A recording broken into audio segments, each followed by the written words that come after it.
আসসালামু আলাইকুম।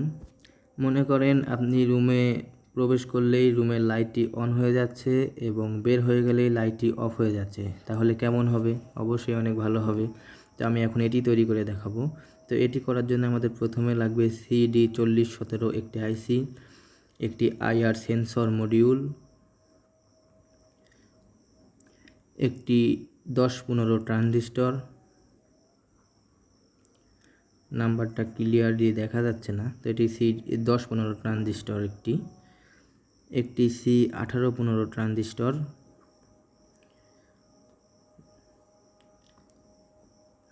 তিনটি 1 কিলো ওহমের রেজিস্টর, একটি 6 ভোল্ট রিলে এবং একটি পিসিবি হ্যারো বোর্ড। তো আমি প্রথমে আইসিটি বোর্ডে কানেকশন করে নিচ্ছি, আইসিটি বোর্ডে লাগিয়ে নিচ্ছি। এটি লাগানোর পর আইসিটির পিনগুলো খুব ভালোভাবে সোল্ডারিং করে নিতে হবে, একটির সাথে আরেকটি যেন শর্ট না হয়, লুজ কানেকশন যেন না করে। তো আমি সোল্ডারিং করে নিচ্ছি, আপনারা সুন্দরভাবে সোল্ডারিং করে নেবেন। লুজ কানেকশান করলে এ ধরনের সার্কিট ভালো কাজ করে না, কারণ এগুলো সিগন্যালে কাজ করে। এই জন্যে লুজ কানেকশান করলে কোনোভাবেই ভালো কাজ করবে না। তো আপনারা কানেকশন সঠিকভাবে করবেন, না হলে কাজ করবে না। তো আইসিটি বোর্ডে সোল্ডারিং করে নেওয়ার পরে আমরা একটি তারের মাধ্যমে আইসিটির 4 নাম্বার পিন এবং 15 নাম্বার পিন শর্ট করে দেব। 4 এবং 15 পিন নাম্বারগুলো আপনারা ভুল করবেন না, 4 নাম্বার এবং 15 নাম্বার শর্ট করে দিবেন। ভুল করলে আইসিটি নষ্ট হয়ে যেতে পারে, কাজ তো করবেই না, উল্টো আইসিটি নষ্ট হয়ে যেতে পারে। আমি 4 এবং 15 নাম্বার পিনটি শর্ট করে নিলাম একটি তারের মাধ্যমে।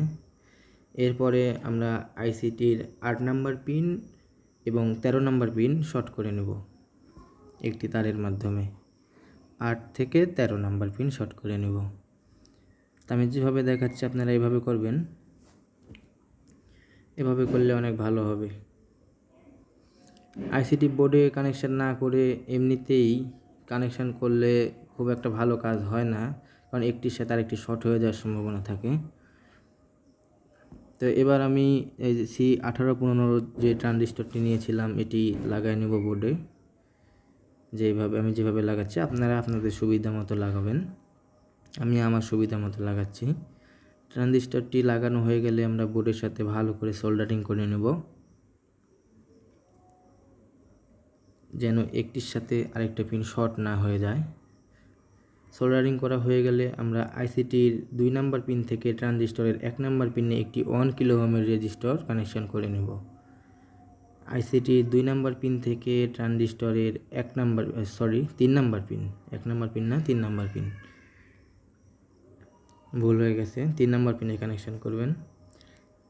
আইসিটির 2 নাম্বার পিনে কানেকশন করা হয়ে গেছে, এবার ট্রানজিস্টরের 3 নাম্বার পিনে সোল্ডারিং করবেন।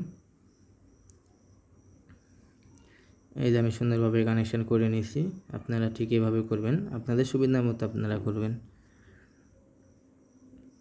তো রেজিস্টরটি কানেকশন করা শেষ। এবার আমরা আইসিটির 8 নাম্বার পিন থেকে ট্রানজিস্টরের 1 নাম্বার পিনে কানেকশন করে দেব একটি তারের মাধ্যমে। দেখতে পাচ্ছেন আমি আইসিটির 8 নাম্বার পিন থেকে ট্রানজিস্টরের 1 নাম্বার পিনে কানেকশন করে নিয়েছি। পিন নাম্বারগুলো অবশ্যই ভুল করবেন না, ভুল করলে সার্কিটটি কোনোভাবে কাজ করবে না। এবার আমরা যে IR সেন্সর মডিউলটি নিয়েছিলাম, এই মডিউলটি চাইলে তৈরি করে নিতে পারেন, তৈরি করা যায়। এটি কানেকশন করে নেব, বোর্ডের সাথে ভালো করে সোল্ডারিং করে নেব। এটি তৈরি করতে যদি আপনারা না পারেন, যদি জানতে চান এটি কীভাবে তৈরি করতে হয়, তাহলে ভিডিওর নিচে কমেন্ট বক্সে জানাবেন, আমি এটি তৈরি নিয়ে একটি ভিডিও তৈরি করব। এটি কিভাবে তৈরি করতে হয়, এটি তৈরি করা খুবই সিম্পল, খুবই সাধারণ, আপনারা সবাই করতে পারবেন, একবার ভিডিওটি দেখলেই করতে পারবেন। তো আমরা সেন্সর মডিউলটি কানেকশন করে নিছি। এবার আমরা যে 10-15 যে ট্রানজিস্টরটি নিয়েছিলাম এটা আমরা এবার কানেকশন করব। এই যে আমি যেভাবে দেখাচ্ছি এইভাবে। তো ট্রানজিস্টরটি বোর্ডে লাগায় নেওয়ার পরে আমরা ট্রানজিস্টরের পিনগুলো ভালো করে সোল্ডারিং করে দেব। আমি সোল্ডারিংটা করে নিলাম, ভিডিওটি ছোট করার জন্য আমি এখানে কাট করে দিছি। তো এবার সেন্সরের আউটপুট পিন, এই যে আউট লেখা আছে, অর্থাৎ 1 নাম্বার পিন আউটপুট পিন থেকে আমরা ট্রানজিস্টরের 3 নাম্বার পিনে একটি 1 কিলো ওহমের রেজিস্টর কানেকশন করে দেব। এই যে আমি সেন্সরে কানেকশন করে নিয়েছি, ট্রানজিস্টরে কানেকশন করতেছি। রেজিস্টরটি কানেকশন করা হয়ে গেছে। সেন্সরের আউট পিন থেকে আমরা ট্রানজিস্টরের 3 নাম্বার পিনে কানেকশন করে নিয়েছি। এবার ট্রানজিস্টরের 1 নাম্বার পিন থেকে আমরা আইসিটি 16 নাম্বার পিনে কানেকশন করে নেব একটি তারের মাধ্যমে। কানেকশানটি শর্ট হয়ে গেছে, শর্টটা ছাড়িয়ে নিতে হবে। আমি শর্টটা ছাড়িয়ে নিলাম। তো আইসিটির 16 নাম্বার পিন থেকে ট্রানজিস্টরের 1 নাম্বার পিনে কানেকশন করলাম 10-15 ট্রানজিস্টরের। কানেকশানটি হয়ে গেছে, বাড়তি তার অংশটা আমি কেটে নিলাম। তো আরও একটি 1 কিলো ওহমের রেজিস্টরটি নিয়েছিলাম, এটি আমরা আইসিটির 13 নম্বর পিন এবং 14 নম্বর পিনের সাথে শর্ট করে দেব 1 কিলো ওহমের রেজিস্টরের মাধ্যমে। 13 নম্বর পিন এবং 14 নম্বর পিন, অবশ্যই পিনগুলো সঠিক করে লাগাবেন দেখে শুনে। এই 1 কিলো ওহমের রেজিস্টরটি খুবই গুরুত্বপূর্ণ, এখানে মান কম বেশি হয়ে গেলে সার্কিটটি কাজ করবে না। তো আমি রেজিস্টরটি কানেকশন করে নিয়েছি। এবার আমরা যে আইসিটির 13 নম্বর এবং 14 নম্বর পিনে 1 কিলো ওহমের রেজিস্টরটি লাগিয়েছিলাম, তো আইসিটির 14 নম্বর পিন থেকে আমি একটি তার ঝালাই করে নিচ্ছি। এই তারটি আমরা যে 10-15 ট্রানজিস্টরটি লাগাইছিলাম, ট্রানজিস্টরের 2 নম্বর পিনে কানেকশন করে দিলাম।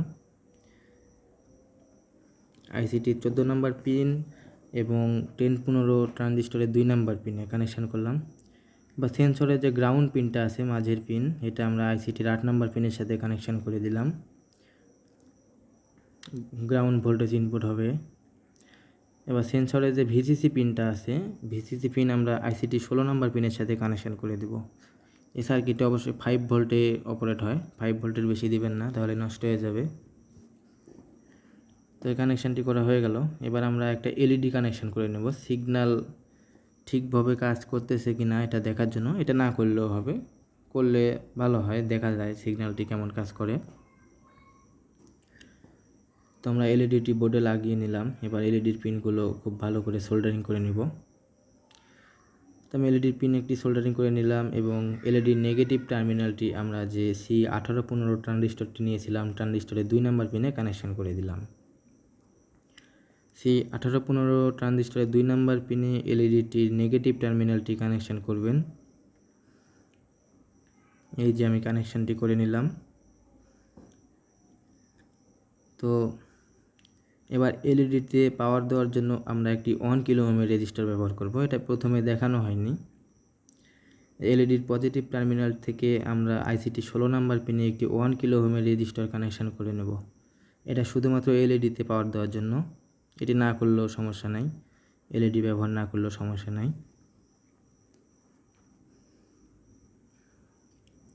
এই যে আমরা এলইডিটির পজিটিভ টার্মিনালে 1 কিলো ওহমের রেজিস্টরের একটি টার্মিনালটি কানেকশন করলাম এবং আইসিটি 16 নম্বর পিনে রেজিস্টরের অপর একটি টার্মিনালটি কানেকশন করতেছি।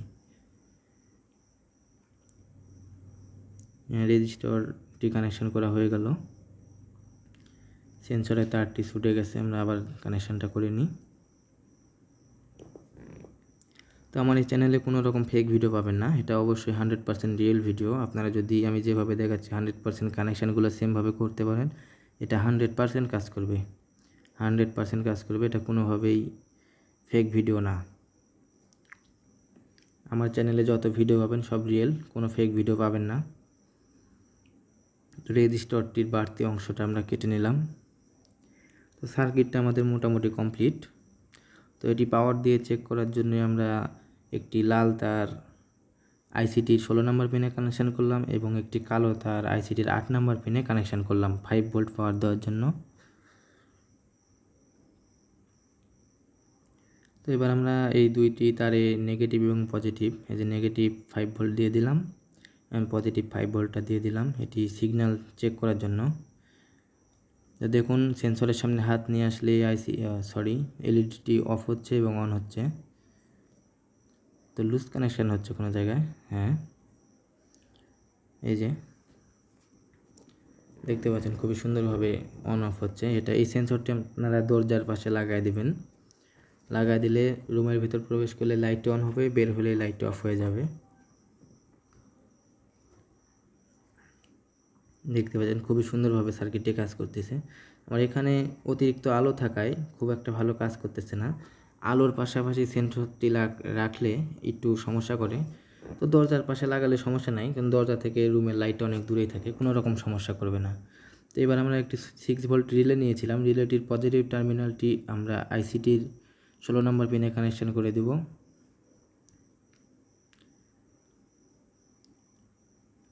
কানেকশনটি করে নিলাম। এবার আমরা নেগেটিভ টার্মিনালটি C1815 যে ট্রানজিস্টরটি নিয়েছিলাম, ট্রানজিস্টরের 2 নম্বর পিনে কানেকশন করে দেব। কানেকশনটি করা হয়ে গেছে। এবার আপনাদের আমি একটি 100 ওয়াট বাল্ব লোড দিয়ে দেখাবো। এসি 220 ভোল্ট, এই যে দেখতে পাচ্ছেন 100 ওয়াট। তো এটি করার জন্য আমাদের একটি এসি কট লাগবে 220 ভোল্ট কারেন্ট ইনপুট দেওয়ার জন্য। তো এসি কটের একটি টার্মিনালটি আমরা বাল্বের একটি টার্মিনালের সাথে ঝালাই করে নেব। এটা খুব সুন্দরভাবে করবেন যেন ছুটে না যায়, ছুটে যেয়ে কোনো জায়গায় ঠেকলে একটি দুর্ঘটনা ঘটতে পারে। এবং একটি ছোট একটি তার আমরা বাল্বের অপোজিট টার্মিনালে কানেকশন করে নেব। এবার এসি কটের একটি তার এবং বাল্বের অপোজিটে যে টার্মিনালটি ছোটোটার কানেকশন করছিলাম, দুটি তার থাকলো। এটি রিলে সুইচিংয়ের জন্য, অবশ্যই আপনারা সুইচিং লাইনটা বুঝবেন। তো এটি প্রথমে আমি এসি কটের একটি টার্মিনালটি যে ফাঁকা ছিল এটা রিলেটির কমন পিনে কানেকশন করব, এবং বাল্ব থেকে যে ছোটো তার কানেকশন করছিলাম এটা রিলের এনসি পিনে কানেকশন করব। এনসি অথবা অন ওই পাশে যে একটা পিন ফাঁকা দেখতে পাচ্ছেন ওইখানে করলেও হবে, যেখানেই করেন শুধুমাত্র সেন্সারটা একটু মিলিয়ে নিলে হয়ে যাবে। তো আমি চেক করার জন্য 5 ভোল্ট পাওয়ার দিয়ে দিচ্ছি। তো এবার এসি 220 ভোল্ট প্লাগ ইন করে আপনাদের লোড চেক করে দেখাবো। তো আমি প্লাগটা ইন করে দিলাম, দেওয়ার সাথে সাথে লাইটে জ্বলে উঠছে। তো লাইটের পাশাপাশি থাকলে সেন্সরটি ঠিক এমনই উল্টাপাল্টা কাজ করে। লাইটে একটু দূরে লাগলে সমস্যা নাই, কারণ লাইট থেকে আলো আসার কারণে সেন্সরে একটু সমস্যা হয়। যে দেখতে পাচ্ছেন খুব সুন্দরভাবে কাজ করতেছে। আপনারা এই সেন্সরটি দরজার সামনে লাগায় রাখলে রুমের ভিতর প্রবেশ করলেই লাইট অন হবে, আবার বের হয়ে গেলে লাইট অফ হবে। তো এখানে যে সমস্যাটা হয়েছিল রুমে লাগালে এই সমস্যাটা হবে না, কারণ এটা লাইটের খুব কাছাকাছি সেন্সরটা ছিল, দূরে রাখলে এই সমস্যাটা হবে না। দেখতে পাচ্ছেন খুবই সুন্দরভাবে কাজ করতেছে। তো বন্ধুরা, আমার এই ভিডিওটি যদি আপনাদের ভালো লাগে তাহলে ভিডিওটি একটি লাইক করবেন, আপনার সুন্দর একটি মতামত কমেন্টে জানাবেন এবং চ্যানেলটি সাবস্ক্রাইব করে পাশেই থাকবেন। এবং এই মডিউলটি তৈরি করার ভিডিওটি দেখতে চাইলে কমেন্ট বক্সে জানান। সবাইকে ধন্যবাদ।